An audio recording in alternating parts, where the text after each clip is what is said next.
ഉണ്ടായ ചതിയെക്കുറിച്ചും അദ്ദേഹത്തിന് ഏറ്റവും കൂടുതൽ ഏൽക്കേണ്ടി വന്ന ചതിയെക്കുറിച്ചും സംസാരിച്ചുകൊണ്ടായിരുന്നു അദ്ദേഹം സംസാരിച്ചത്. അതേതായാലും നന്നായി. കാരണം ചതി എന്ന പ്രയോഗം ഉപയോഗിക്കാൻ ഏറ്റവും യോഗ്യനായ ഒരാൾ കേരളത്തിലെ മുഖ്യമന്ത്രി പിണറായി വിജയനാണെന്ന് കേരളത്തിലെ ജനങ്ങൾക്ക് എല്ലാവർക്കും അറിയാം. വാര്യംകുന്നത്തിൻ്റെ പേരിലായാലും ഇവിടെ അദ്ദേഹം പറഞ്ഞത് ഞാൻ ആലോചിക്കുകയായിരുന്നു. അത് പറയുമ്പോൾ മാസങ്ങൾക്ക് മുമ്പല്ലേ അദ്ദേഹം, ഇവിടെ എല്ലാവർക്കും അറിയാവുന്നതാണ്,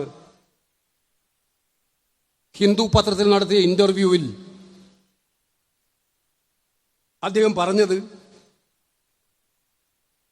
150 കിലോ സ്വർണവും 123 കോടി രൂപയും മലപ്പുറം ജില്ലയിൽ നിന്നും മാത്രം പിടിച്ചെടുത്തു. ആ പണം തീവ്രവാദ പ്രവർത്തനങ്ങൾക്കും